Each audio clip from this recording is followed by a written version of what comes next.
Chào các bạn, trong bài học trước chúng ta đã nắm được trợ động từ tình thái trong tiếng Anh là một số động từ đặc biệt được dùng trước hình thức nguyên thể của động từ chính để diễn đạt ability, khả năng, năng lực, possibility là tính có thể của sự chắc chắn, permission, sự cho phép, offer, đề nghị, request, yêu cầu, suggestion, gợi ý, obligation, sự bắt buộc, prediction, dự đoán, v.v. Chúng ta đã học được các trợ động từ như can, could, may, might, will, would, must.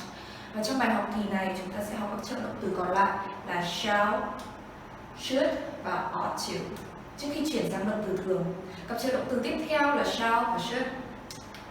Shall có nghĩa là sẽ. Shall chỉ được dùng trong ngôi thứ nhất như I shall hoặc we shall. Shall có hình thức phủ định là shall not, shan't và hình thức quá khứ là should.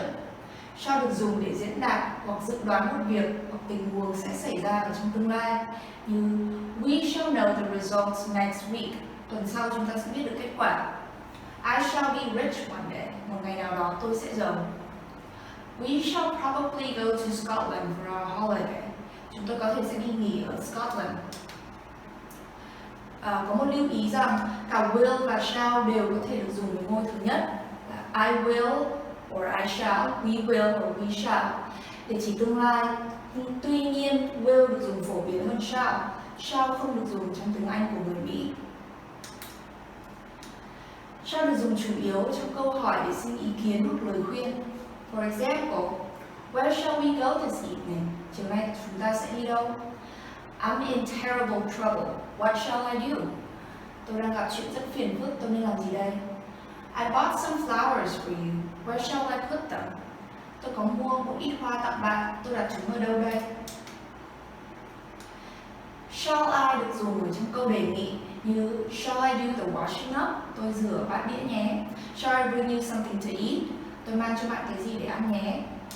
Còn shall we thì lại được dùng trong câu gợi ý như Shall we go to the movies? Good idea. Chúng ta đi xem phim nhé, ý kiến hay đấy.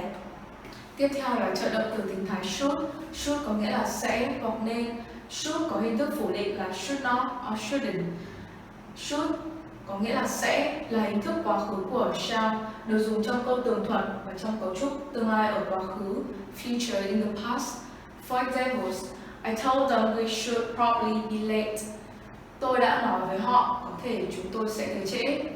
If I had a free weekend, I should go and see Lee. Giá như cuối tuần tôi rảnh, tôi sẽ đi thăm Lee.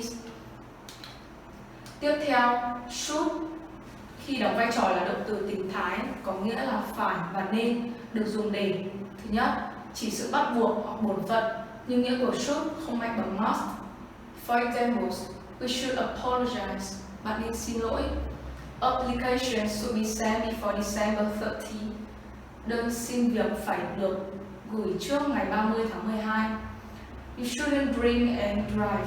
Hay không được uống rượu rồi lái xe. Tiếp theo là đưa ra lời khuyên hoặc ý kiến. For example, you look tired, you should go to bed. Anh mệt rồi, anh nên đi ngủ đi. You should stop smoking. Anh nên bỏ hút thuốc.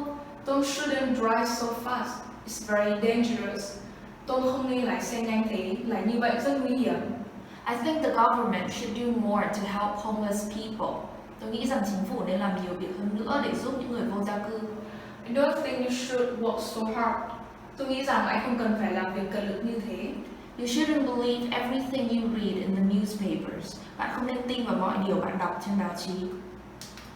Tiếp theo là để xin lời khuyên, ý kiến hoặc lời hướng dẫn. For example, should we invite Susan to the party? Chúng ta có nên mời Susan tới dự tiệc không? What should I do now? Giờ tôi nên làm gì đây? Do you think I should go and see the police? Bạn có nghĩ là tôi nên đi gặp cảnh sát không? Tiếp theo là trợ động từ tình thái ought. Ought có nghĩa là nên, có hình thức phủ định là ought not. Sau ought là động từ nguyên mẫu có to infinitive. Chúng ta có công thức là subject cộng ought cộng to infinitive. For example, you ought to tell the truth. Bạn nên nói sự thật. Ought được dùng tương tự như should để chỉ sự bắt buộc hoặc bổn phận. Nghĩa của ought tương tự như should và không mạnh bằng must. Like, we ought to start at once. Chúng ta phải khởi hành ngay. They ought not to let their dog run on the road. Họ không được thả chó chạy ra ngoài đường. Ought còn được sử dụng để đưa ra lời khuyên hoặc kiến nghị. For example, you're not very well. Perhaps you ought to see a doctor. Bạn không được khỏe lắm, có lẽ bạn nên đi khám bệnh. There ought to be traffic lights at this crossroads. Nên có đèn giao thông tại ngã tư này. It's a difficult problem. How ought we to deal with it? Đó là một vấn đề phức tạp, chúng ta nên giải quyết như thế nào đây? Trợ động từ tình thái cuối cùng là had better, và chúng ta có thể xếp had better vào nhóm các trợ động từ tình thái. Had better có nghĩa là nên, tốt hơn, được dùng để đưa ra lời khuyên hoặc bảo rằng người nào đó nên hoặc không nên làm điều gì trong một tình huống nào đó. For example, it's cold. The children had better wear their coats. Trời lạnh đấy, bọn trẻ nên mặc áo khoác vào. The neighbors are complaining. We'd better turn the music down. Hàng xóm than phiền đấy, tốt hơn là chúng ta nên vặn nhỏ nhạc. Had better có hình thức phủ định là had better not, và hình thức phân câu hỏi là had subject better. For example, you don't look very well. You'd better not go to work today. Trông bạn không được khỏe, tốt hơn hết là hôm nay bạn không nên đi làm. Had I better leave now? Tôi có nên đi bây giờ không? Cuối cùng là lưu ý, had better có nghĩa tương tự với should nhưng không hoàn toàn giống nhau. Had better chỉ được dùng cho tình huống cụ thể và có nghĩa mạnh hơn should và ought. Người nói nhận thấy hành động đó là cần thiết và mong đợi hành động sẽ được thực hiện. Should có thể được dùng trong tất cả các tình huống khi đưa ra lời ý kiến hay cho lời khuyên. For example, it's cold today. You had better wear a coat when you go out. Hôm nay trời lạnh quá, tốt hơn là bạn nên mặc áo khoác khi ra ngoài. I think all the drivers should wear seat belts. Tôi cho là tất cả các tài xế nên thắt dây lưng an toàn. Trong phần cuối cùng về trợ động từ tình thái, chúng tôi muốn giới thiệu Modern Perfect. Đầu tiên là cấu trúc may, might, could have, cộng past participle được dùng để diễn đạt. Thứ nhất, điều gì đó có thể đã xảy ra hoặc có thể đúng trong quá khứ. For example, you might have left your wallet at home. Có thể bạn đã để ví ở nhà. It means perhaps you left it at home. Someone could have stolen your wallet. Có người nào đó đã lấy cắp ví của bạn. It's possible that someone stole it. Thứ hai, cấu trúc diễn tả điều gì đó có thể xảy ra nhưng đã không xảy ra. For example, why did you let him come home alone? He could have got lost. Sao anh lại để nó đi về nhà một mình? Nó có thể bị lạc. But he didn't get lost. Tiếp theo, might not have past participle được dùng để diễn đạt điều gì đó có thể đã không xảy ra trong quá khứ. For example, I may not or I might not have locked the door. Có lẽ tôi đã không khóa cửa. Tiếp theo, must have cộng past participle được dùng để diễn đạt điều gì đó hầu như chắc chắn đã xảy ra trong quá khứ. For example, the phone rang but he didn't hear it. He must have been asleep. Chuông điện thoại kêu nhưng anh ta không nghe, chắc là anh ta đang ngủ. I've lost one of my gloves. I must have dropped it somewhere. Tôi đã bị mất một chiếc găng tay, chắc là tôi đã đánh rơi nó ở đâu đó. Tiếp theo, should have cộng past participle được dùng để diễn đạt một điều gì đó lẽ ra nên phải xảy ra nhưng đã không xảy ra trong quá khứ. Ngược lại, shouldn't have cộng past participle được dùng để diễn đạt điều gì đó lẽ ra không nên xảy ra nhưng đã xảy ra trong quá khứ. For example, I should have phoned her this morning but I forgot. Lẽ ra sáng nay tôi phải gọi điện cho cô ấy nhưng tôi quên mất. You shouldn't have called him a fool. It's really upset him. Lẽ ra bạn không nên gọi anh ta là kẻ ngu xuẩn, điều đó thực sự làm anh ta bực mình. Cuối cùng, ought to have cộng past participle hoặc là ought not to have cộng past participle được dùng tương tự như should not have cộng past participle. For example, it's disappointing. We ought to or should have won the game easily. Thật đáng thất vọng, lẽ ra chúng tôi phải thắng trận đấu một cách dễ dàng. But we lost the game. Anne is feeling sick. She ought to not or shouldn't have eaten so much chocolate. Anne cảm thấy buồn nôn. Lẽ ra cô ấy không nên ăn quá nhiều sô cô la như thế. But she ate too much chocolate. Một lưu ý cuối cùng về cách sử dụng trợ động từ tình thái để diễn đạt sự chắc chắn, certainty or possibility. Khi chúng ta hoàn toàn chắc chắn một điều gì đó là đúng thì chúng ta không cần dùng trợ động từ tình thái. Nhưng chúng ta thường dùng trợ động từ tình thái khi chúng ta đưa ra một suy luận về sự chắc chắn của một sự việc hoặc một sự kiện nào đó. Mức độ chắc chắn là degrees of certainty được diễn đạt như sau. Trường hợp thứ nhất trong câu khẳng định positive sentences. Why isn't John in class? Tại sao John nghỉ học? Nếu chúng ta chắc chắn 100%, chúng ta sẽ không cần sử dụng đến trợ động từ tình thái. Ta sẽ nói he is sick, anh ấy bị bệnh. Nếu ta chỉ chắc chắn 95%, ta nói he must be sick, chắc anh ấy bị bệnh. Và nếu ta chắc chắn ít hơn 50%, ta sẽ nói he may or might or could be sick, có thể anh ấy bị bệnh. Trong trường hợp câu phủ định negative sentences, why doesn't Sam eat? Tại sao Sam không ăn? Nếu ta chắc chắn 100%, ta sẽ nói Sam isn't hungry, Sam không đói. Nếu ta chắc chắn khoảng 99%, ta nói Sam can't or couldn't be hungry, he's just had dinner. Sam không thể đói, anh ấy vừa mới ăn tối xong. Nếu ta chắc chắn 95%, ta nói Sam must not be hungry, chắc là Sam không đói. Ít hơn 50% ta sẽ nói Sam may not or might not be hungry, có lẽ Sam không đói. Trợ động từ tình thái shall, usage note. The traditional rules for using shall and will prescribe a highly complicated pattern of use in which the meanings of the forms change accordingly to the person of the subject. In the first person, shall is used to indicate simple futurity. I shall, not will, have to buy another ticket. In the second and third persons, the same sense of futurity is expressed by will. The comet will, not shall, return in 87 years.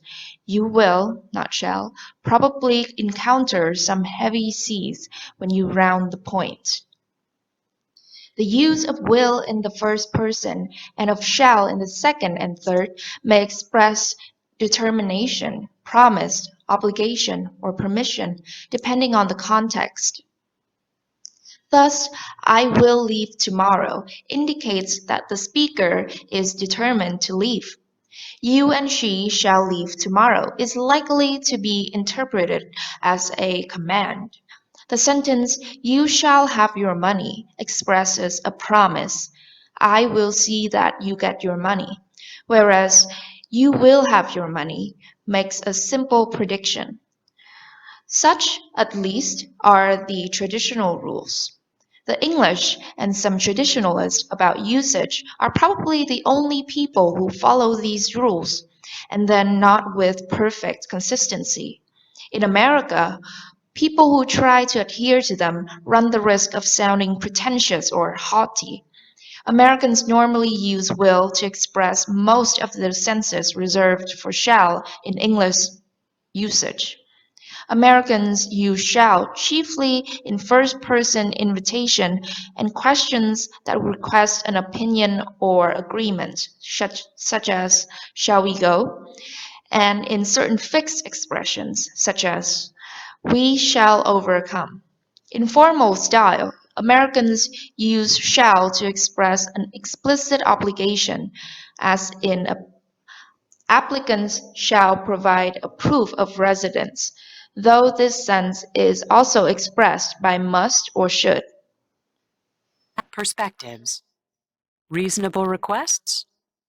Part A. Match the sentences. Then listen and check your answers. Are all the requests reasonable? 1, Could you please tell me the next time you have a party? I'd like to make sure I'm not at home. 2, Can you turn the music down, please?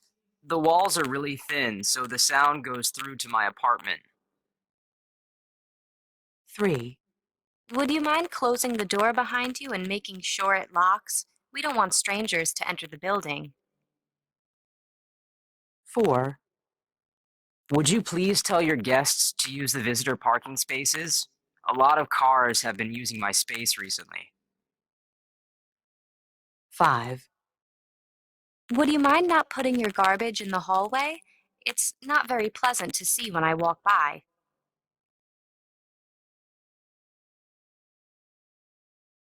Page 39, Exercise 8, Grammar Focus. Requests with modals and would you mind. Modal plus simple form of verb. Can you turn the music down? Could you close the door, please? Would you please take your garbage out? Would you mind plus gerund. Would you mind turning the music down? Would you mind closing the door, please? Would you mind not putting your garbage here? Để kết thúc phần học về trợ động từ tình thái, chúng ta cùng xem một số ví dụ minh họa. Can I borrow your keys? I can't find mine. Oh dear, the lights have gone out. I can't see anything. You can say what you want to say about his personality, but there's no denying that he is efficient. You must wake me up at 9 tomorrow. I have some work to do. If you can't afford to pay the fee, you can ask the judge to allow you to file your paperwork without having to pay the fee by using the statement of inability to pay court costs and fees. Well, I'll pick you up at 8 and we can go to the cinema together. I hope you will be able to take a few moments to read the following and to add your name to it. Just give me a chance. Let me set up one introduction, just one. If you don't like the woman I choose, I'll never bother you again. Please, I'll do anything. If studying the English language only feels like a burden, it will seem tedious and you won't perform as well. This is why it's important to stay motivated and enjoy the experience of learning a new language. Find ways to add entertainment into your studies, such as playing word games with friends that will boost your critical thinking skills. The story may have been exaggerated, yet it must have been something like the truth. You may say I'm a dreamer, but I'm not the only one. I hope someday you will join us and the world will be as one. Actually, you have been slaves all your life. Today I give you freedom. Any man who wishes to live may live, and no one will harm him. I give you my word. Will you fight for me? Asked Freeman. Watching series on Netflix might not exactly improve your debating skills or formal register, but it helps you to understand the language better. Get used to colloquial, conversational form of English and implicitly get a feeling for the language. Also, you could try to pick out some words that sound highly informal and look up their more scholarly counterparts. Of course, there is also a plethora of documentaries. Try anything by David Attenborough to start you off, to be found online as well. Being exposed to a language for the length of a movie might help you to actually start thinking in English. It is possible that I might be of some use in that part of the work. But before we go any further, I want to ask you a question. Can you give me your word that this business is not connected with any stabbing or secret violence of any kind? Certainly, it goes without saying that I should not have asked you to join in a thing of which I know you disapprove. When do you want a definite answer from me? There is not much time to lose, but I can give you a few days to decide in. Are you free next Saturday evening? Let me see. Today is Thursday. Yes. Then come here. I will think the matter over and give you a final answer. Chúng ta vừa học xong phần 3.1, nhóm các trợ động từ bao gồm trợ động từ chính và trợ động từ tình thái. Bây giờ chúng ta chuyển sang phần 3.2, động từ thường, ordinary verbs. Động từ thường có những nét văn phạm sau. Thứ nhất là môi thứ ba số ít, có ending s. For example, she lives in a small house. Cô ấy sống trong một ngôi nhà nhỏ. Thứ hai là câu hỏi và câu phủ định được thành lập với trợ động từ do. For example, Jane doesn't want to go to the party. Jane không thích đi dự tiệc. Do you like my earrings? Bạn có thích đôi hoa tai của tôi không? Or what did you tell to the police? Anh đã khai gì với cảnh sát? Thứ ba là sau động từ thường, có thể là một động từ nguyên mẫu có to infinitive, hay động từ nguyên mẫu không có to, be infinitive, hoặc một danh động từ during. For example, I hope to see you soon. Tôi hy vọng sẽ sớm gặp lại bạn. Don't let the children play in much. Đừng cho trẻ con nghỉ riêng. They enjoy collecting stamps. Họ thích sưu tầm tem. Động từ thường có 3 hình thức là hình thức nguyên mẫu, the infinitive, danh động từ, the gerund, và phân tử, the participle. Trong video này và video tiếp theo, chúng mình sẽ đi sâu giới thiệu cặn kẽ 3 hình thức này của động từ thường. Vì đây là những kiến thức rất cơ bản và quan trọng nên các bạn hãy cố gắng thường xuyên ôn lại để ghi nhớ và nắm vững nhé. A nhỏ, hình thức nguyên mẫu, the infinitive, là hình thức cơ bản của động từ. Dạng nguyên mẫu của động từ gồm nguyên mẫu có to infinitive, và nguyên mẫu không có to, bare infinitive. Đầu tiên là động từ nguyên mẫu có to infinitive. Động từ nguyên mẫu có to có thể được dùng là đầu tiên là chủ ngữ của câu, subject of a sentence. For example, to lean out of the window is dangerous. Ngoài người ra cửa sổ thì thật nguy hiểm. To wait for people who were late made him angry. Đợi chờ những người đến trễ đã làm cho ông ta nổi cáu. Trong tiếng Anh hiện đại, cấu trúc với chủ ngữ giả ít thường được dùng, nhất là trong ngữ văn thân mật. Hai ví dụ trên đây chúng ta có thể nói theo một cách khác là it's dangerous to lean out of the window. Nguy hiểm khi mà vài người ra ngoài cửa sổ. It made him angry to wait for people who were late. Ông ta nổi giận vì phải chờ đợi những người đến trễ. Tiếp theo, bổ ngữ cho chủ ngữ, subject complement. Hình thức nguyên mẫu có thể được dùng sau động từ to be như một bổ ngữ cho chủ ngữ, subject complement. Like, what I like is to swim in the sea and then to lie on the warm sand. Những gì tôi thích là bơi lội ở biển, sau đó nằm trên bãi cát ấm. His plan was to keep the affair secret. Chủ định của anh ấy là gì? Là giữ kín chuyện. Nó còn được sử dụng là tân ngữ của động từ, object of a verb. Hình thức nguyên mẫu có thể được dùng như một tân ngữ trực tiếp sau các động từ được ghi ở dưới bảng sau như động từ afford, agree, cease, choose, continue, forget, hope, intend, manage, need, promise, want, etc. We have a following example like she agreed to pay 15 pounds. Cô ấy đồng ý trả 50 bảng. It was late, so we decided to take a taxi home. Vì đã trễ nên chúng tôi quyết định đi taxi về nhà. He managed to pull the fire out. Anh ta đã tìm được cách dập lửa. The little girl seems to be crying. Hình như cô bé đang khóc. Hình thức nguyên mẫu có to cũng có thể được dùng sau các cụm động từ như to make up one's mind, to take care, to take the trouble, to make sure. Like, I've made up my mind to be a doctor. Tôi đã quyết định sẽ trở thành bác sĩ. Take care not to drink too much. Hãy cẩn trọng đừng uống nhiều rượu quá. Tiếp theo là tân ngữ của tính từ object of an adjective. Hình thức nguyên mẫu có to thường được dùng sau một số tính từ diễn tả phản ứng hoặc cảm xúc của con người và nhiều tính từ thông dụng khác. Chúng ta cùng xem bảng sau để thấy một số ví dụ về tính từ able, afraid, amused, annoyed, anxious, ashamed, astonished, boring, careful, difficult, easy, etc. Và đây chúng ta cùng xem một số ví dụ câu.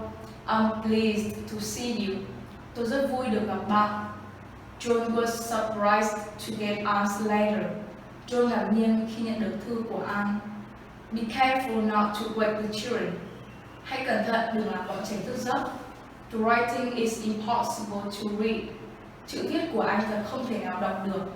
It's boring to do the same thing every day. Thật là chán khi ngày nào cũng làm cùng một việc. Tiếp theo là bổ ngữ cho danh từ của đại từ complements of a noun or pronoun. Hình thức nguyên mẫu có to có thể được dùng sau một danh từ đại từ để đổi nghĩa cho danh từ hoặc đại từ đó. Verb plus object, noun or pronoun plus to infinitive. Example: She doesn't want anybody to know. Cô ấy không muốn bất cứ ai biết. He advised me to visit Westminster Abbey. Anh khuyên tôi đi thăm thư viện Westminster. Nick couldn't persuade Lita to go out with him. Nick không thuyết phục được Lita đi chơi với anh ta. Passengers are not allowed to smoke. Hành khách không được phép hút thuốc. The audience was reminded to turn their cell phone off in the theater. Sau đây là bảng một số động từ thông dụng có thể được theo sau bởi tân ngữ và động từ nguyên mẫu. Object plus to infinitive. Advised, allow, ask, believe, command, challenge, enable, intend, leave, observe, mean, trust. Tiếp theo trong lời nói gián tiếp, indirect speech, động từ nguyên mẫu có to infinitive có thể được dùng sau các nghi vấn từ what, who, which, when, were, how, nhưng thường không được dùng sau why. Example: I don't know what to say. Tôi không biết nên nói gì. Can you tell me how to get to the station? Bạn có thể cho tôi biết đường đến nhà ga được không? We were wondering where to park the car. Chúng tôi đang phân vân không biết đậu xe ở đâu. Tiếp theo, động từ nguyên mẫu có to infinitive có thể được dùng sau một danh từ hoặc một đại từ bất định như something, anything, somewhere, v.v. để diễn đạt mục đích hoặc kết quả đã dự tính. For example, I'm going to Austria to learn German. Tôi sẽ đi Áo để học tiếng Đức. I'd like something to stop my toothache. Tôi muốn cái gì đó có thể làm hết đau răng. She had his umbrella to protect her from the rain. We don't have time to look at every fabric in the shop. Aunt Jane has given me a dictionary to look up all the hard words in. That friend would then dispatch a lot of adjusters to the scene to meet the policyholder. Động từ nguyên mẫu có to được dùng sau to và enough. Like, this suitcase is too heavy for me to lift.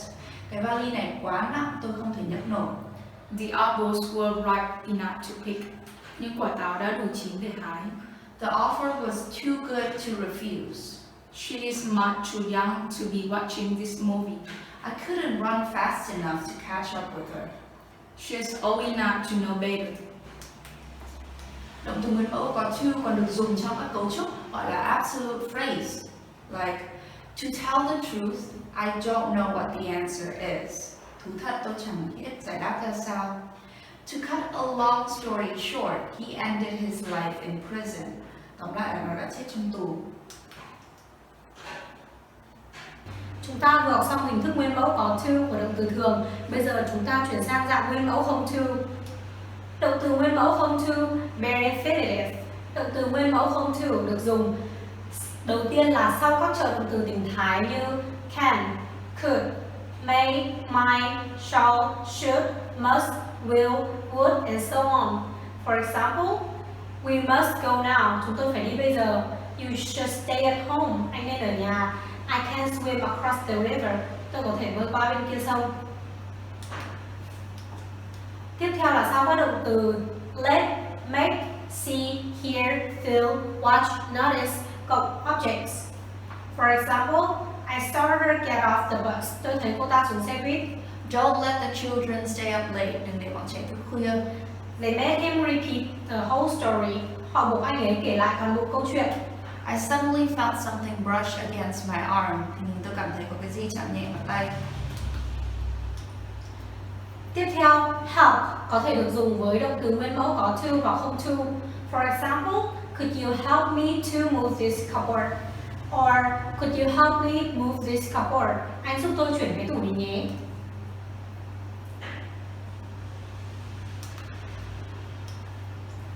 Sau các cụm động từ had better, would rather, had sooner. For example, you had better tell him the truth. Tốt hơn là bạn nên cho anh ấy biết sự thật. I would rather stay at home. Tôi thích ở nhà hơn.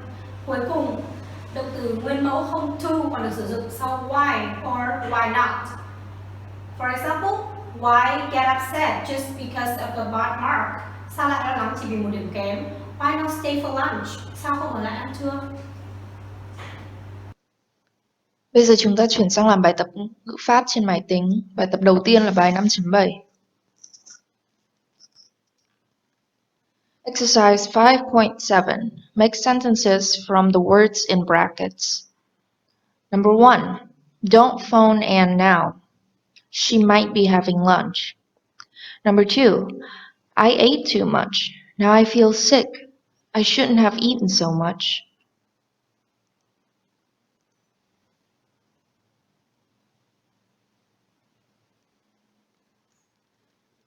Number 3. Why did you go home early? You needn't have gone home so early. Number 4. I wonder why Tom didn't phone me. He must have forgotten. Number 5. You've signed the contract. It can't be changed now.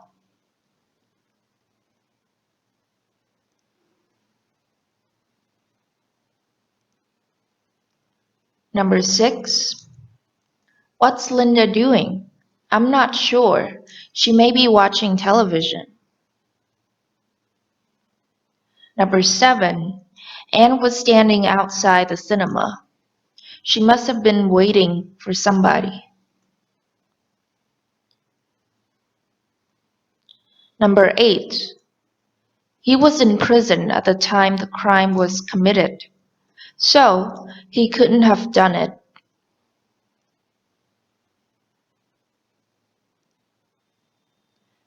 Number 9. Why weren't you here earlier? You ought to have been here earlier.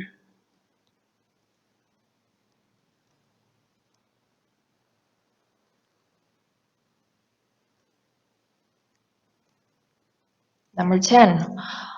Why didn't you ask me to help you? I would have helped you. Number 11. I'm surprised nobody told you that the road was very dangerous.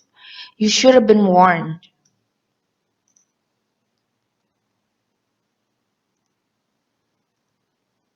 Number 12. George was in strange mood yesterday. He might not have been feeling well.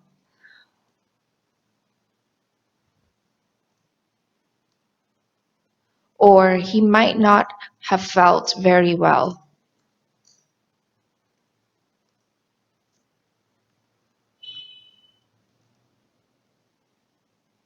Chúng ta đã đúng 9 trên 10 câu.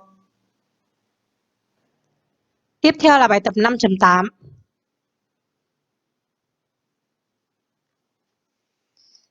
Exercise 5.8. Write the second sentence so that it had a similar meaning to the first. Use the word in brackets. Câu số 1 là câu mẫu. Perhaps Susan knows the address. Susan may know the address. 2. We should be careful. The answer is we ought to be careful. 3. I managed to finish all my work. I was able to finish all my work. 4. I realized that it was a terrible experience for you. It must have been a terrible experience for you.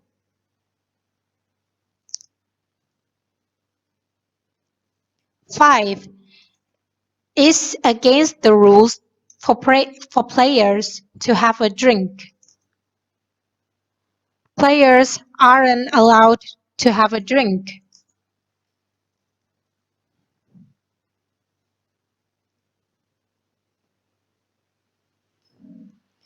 6. The best thing for you to do is to sit down. 6. You had better sit down.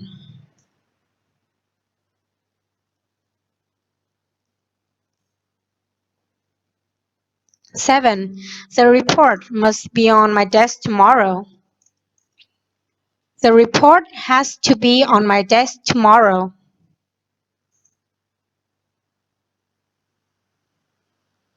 8. It's impossible that Joanna did not receive my message. Joanna mightn't have received my message.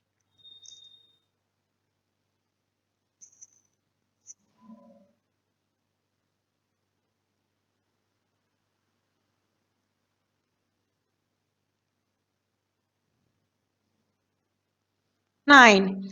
It's impossible for Martin to be joking in this weather. Martin can't be joking in this weather. 10. It was not necessary for Nancy to clean the flat. Nancy didn't need to clean the flat.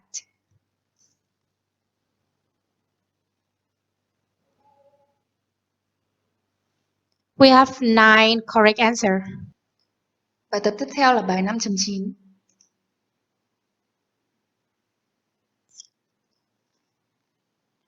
Exercise 5.9. Put in used to plus infinitive or verb to be or get used to plus verb in form. Use the verbs in brackets.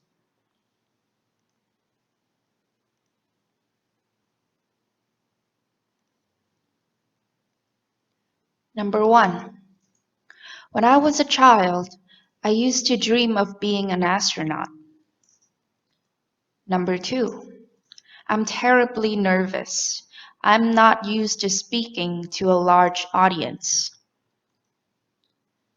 Number 3. It took us ages to get used to living in a block of flat.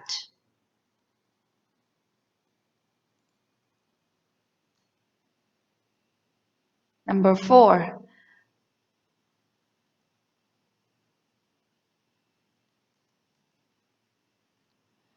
Number 4. Lots of trains used to stop here, but not many do now.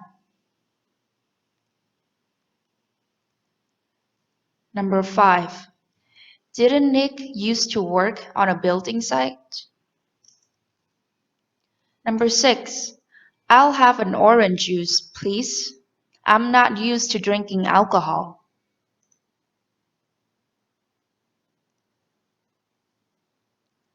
Number 7. David doesn't seem to mind being in hospital. I suppose he has got used to being there. Number 8. When Laura was at college, she used to have a picture of Elvis Presley on her bedroom wall. Number 9. We used to live in a small village, but now we live in London.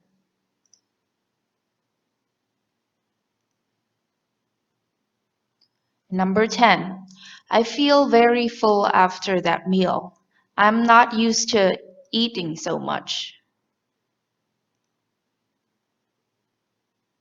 Chúng ta đã đúng 10 trên 15 câu trả lời. Bây giờ chúng ta làm bài tập 5.10.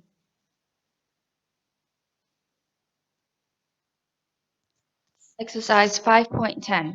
Complete the conversations. Put in a to infinitive or an ing form.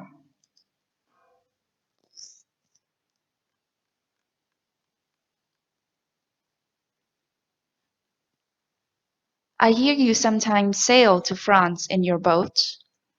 That's right, I really enjoy sailing.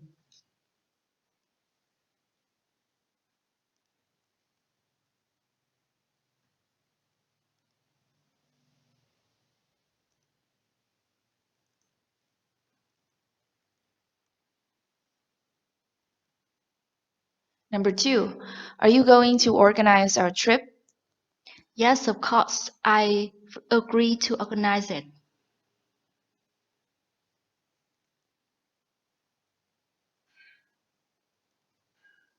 Number 3. You wear a uniform at work, don't you? Yes, I have to, although I dislike wearing it.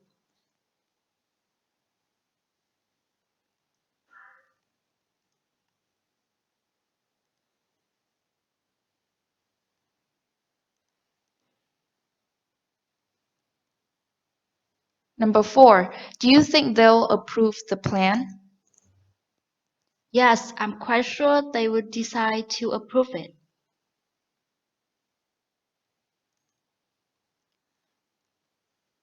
Number 5, what time will you be back? Oh, I expect to be back sometime around 9.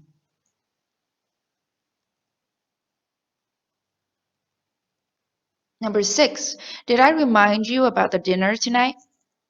Yes, thank you. You keep reminding me.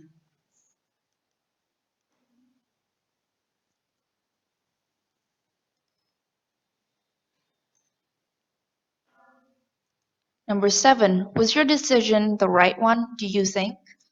Yes, luckily, in the end, it proved to be the best thing for everyone.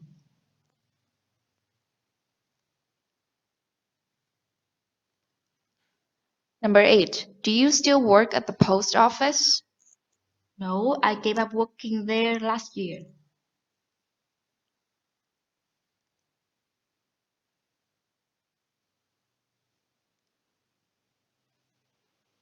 Number 9, have IMC bought the company? Well, they offered to buy it.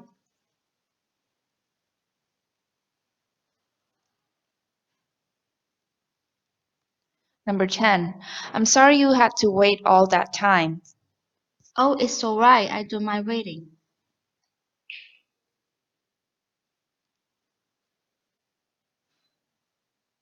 Chúng ta đã đúng cả 9 câu trả lời. Cuối cùng chúng ta làm bài tập 5.11.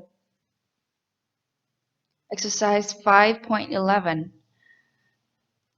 Complete the conversation. Put in the to infinitive or ing form. Are we going to have a holiday this year?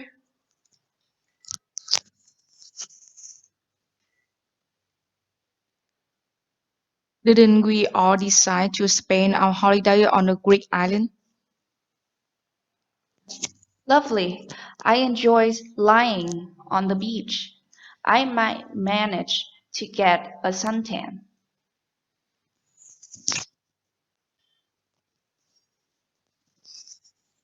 I love a holiday. I can't wait to leave this place behind. I don't fancy staying in one place all the time. I really dislike sitting on the beach all day.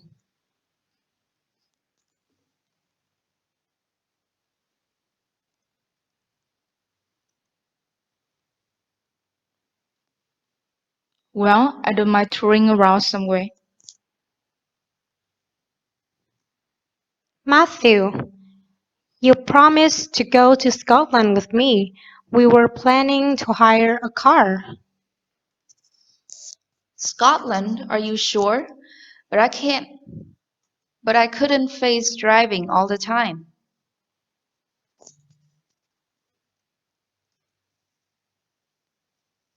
I'm afraid I can't afford to spend too much money.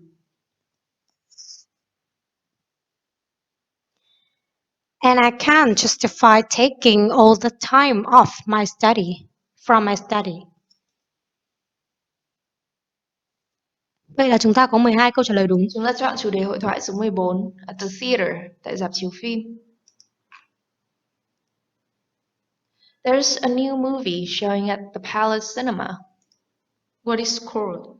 Gone with the Wind. I haven't seen the movie, but I read a review about it. It was very favorable. Are you interested in movies? Yes, but I hardly ever go to the movies because the tickets are too expensive. Don't worry about it. It's on me. Let's go to the movies tonight. Okay, next time I go cheat. That's a deal. Can you pick me up? Sure, what time? Here the movie is sold out for every show. We must get there early. I'll come over about 7 o'clock. What do you think of the movie? Well, that was certainly a good film. There are few nowadays. And what do you think of the actress? I think her films are always popular with the public.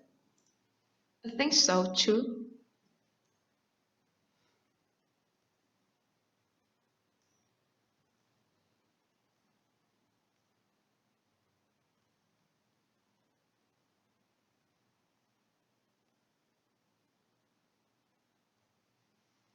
Let us go to a play today.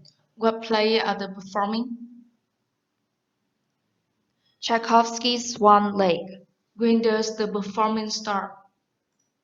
It starts at 8 this evening. Let's hurry. There goes the bell. The show will be starting at once. We better go in and find our seats. Numbers 2 and 4 of the third row, aren't they? That's right. This entrance is for odd numbers. That entrance over there is for even numbers. Let's go over there. A very nice theaters. I guess it can sit close to 2,000. Just about. Look, the curtain is rising. The orchestra is starting to play the overtune. Do you feel you don't have enough time to manage your people? Do you avoid interacting with some employees because you hate the dreaded confrontations that often follow? Do you have some great employees you really cannot afford to lose? Do you secretly wish you could be more in control but don't know where to start? Managing people is harder and more high pressure today than ever before. There's no room for downtime, waste, or inefficiency. You have to do more with less, and employees have become high maintenance. Not only are they more likely to disagree openly and push back, but they also won't work hard for vague promises of long-term rewards. They look to you, their immediate boss, to help them get what they need and want at work. You walk into your local convenience store. On your way in, you notice two employees standing outside the door talking. One of them is lighting another cigarette. They've been there for a while. Inside, you see that the one employee behind the counter is too busy to help you find the item you want. When you find where the item is supposed to be, you realize the wrong item has been shelved behind the case. In frustration, you settle on another choice and go to the counter to check out. Of course, it takes forever to check out. As you leave, you silently curse the terrible service and think to yourself, this place is terrible. They've got to start hiring better employees in the store. It is tempting to look at this problem and blame the employees or entire enterprise, but the real cause is hidden behind the scenes, the manager. It is the manager's job to keep track of what's going on in that store and make sure that all the work is getting done on a consistent basis. How? By managing the people who work there, by telling the employees what to do and how to do it, by monitoring and measuring and documenting their performance, by solving problems quickly, and by singling people out for the reward when they do a great job. That's what the managing is. Bây giờ chúng ta tra nghĩa một số từ có trong bài đọc hiểu sử dụng ứng dụng AMD. Từ đầu tiên là từ manager.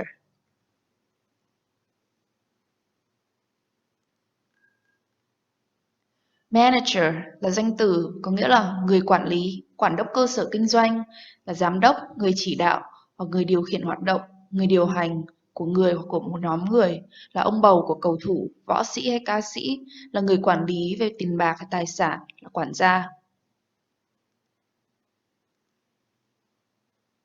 Từ tiếp theo là từ walk.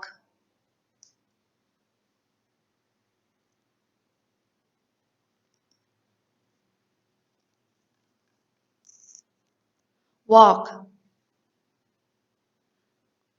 Walk khi là động từ có nghĩa là đi, đi bộ. To walk home là đi bộ về nhà. A baby learning to walk. A horse walking around a riding ring. Walked to the store. To walk the financial district of a city. Có nghĩa là đi bách bộ, đi tản bộ, đi dạo để tập thể dục hoặc giải trí. To walk 1 hour, đi tản bộ 1 tiếng đồng hồ. Walked along the beach looking for shells. Là cùng đi với, bắt đi, dẫn đi. I'll walk you home. Tôi cùng đi với anh về nhà. The policeman walked off the criminal. Người cảnh sát dẫn tội phạm đi. To walk a horse. Cưỡi hoặc ngựa đi từng bước. Còn khi là danh từ walk có nghĩa là sự đi bộ, sự bước, là quãng đường đi bộ. The station is only a short walk from my house. Ga chỉ cách nhà có một quãng ngắn. Có nghĩa là sự dạo chơi, cuộc dạo chơi. To go for or to take a walk là đi dạo chơi, đi dạo một vòng. Từ tiếp theo là từ blame.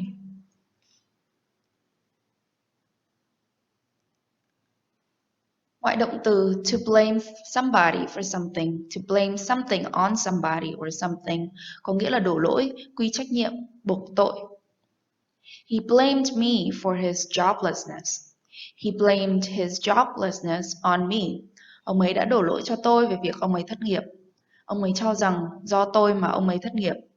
I blame him for the failure. I blame the failure on him. Tôi đổ lỗi thất bại là do anh ta. Which driver was to blame for the accident? Tài xế nào phải chịu trách nhiệm về tai nạn này? The inquiry blamed the train driver for the accident. They blamed me for everything. Blamed the coach for the loss. Blamed alcohol for his bad behavior. Blamed the crisis on poor planning. They blame youth crime on unemployment. I blame the poor harvest on the weather. The police blamed the explosion on terrorists. He has blamed their financial situation on a national downturn in tourism and the impact of the floods. People are always blaming their circumstances for what they are. Blame còn có nghĩa là khiển trách, là trách cứ, chê trách. I don't blame you, tôi chẳng chê trách anh đâu. She was in no way to blame, cô ta không có gì để người ta phải khiển trách. The right to praise or blame a literary work. I can't blame you for wanting your fair share. I don't blame you for leaving. Who could blame her for wanting to leave? Don't blame me. You're responsible for your own problems. Khi là danh từ blame có nghĩa là lỗi, trách nhiệm về một cái gì đã làm sai hoặc hỏng. Where does the blame lie for this failure? Ai chịu trách nhiệm về sự thất bại này? Trách nhiệm về sự thất bại này là ở đâu? To bear or to take or to accept the blame for something nghĩa là chịu lỗi hoặc nhận trách nhiệm. To lay or place or put the blame on somebody at somebody's door là quy trách nhiệm về ai đó hoặc đổ lỗi cho ai. To lay the blame at the right door or on the right shoulders quy trách nhiệm cho đúng người phải chịu trách nhiệm. To shift the blame on somebody đùn trách trách nhiệm về ai đó, đổ lỗi cho ai. Cuối cùng là một số câu thành ngữ. A bad workman blames his tools. Thợ tồi đổ lỗi cho đồ nghề. Vụng múa chê đất lệch. Have only oneself to blame. Be solely responsible for a bad or unwelcome state of affairs. He really had only himself to blame. The government has only itself to blame for this state of affairs. If you lose, you have only yourself to blame. Ngoài ra, blame còn có các synonym. Khi là danh từ, blame có các synonym là fault, guilt.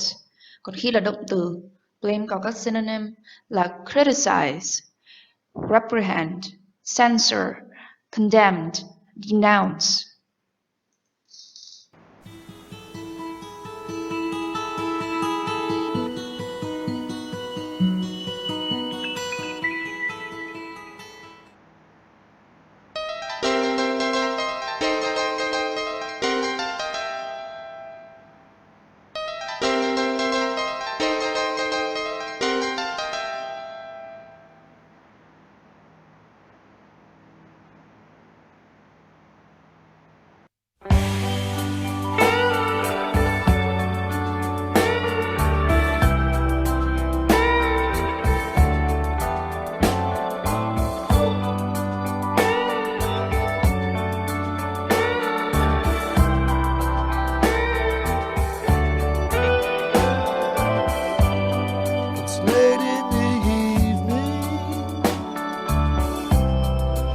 wondering what clothes to wear.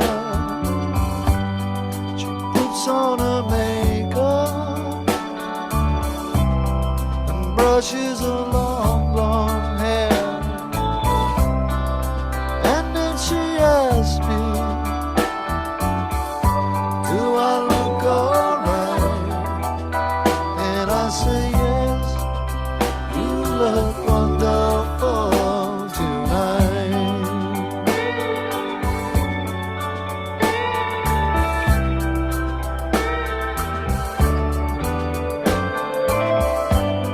We go to a party and everyone turns to see this beautiful lady is walking around with me. And then she asks me, do you feel alright? And I say yes, I feel wonderful tonight. I feel wonderful because I see the love light in your eyes, and the wonder of it all is that you just don't realize how much I love you.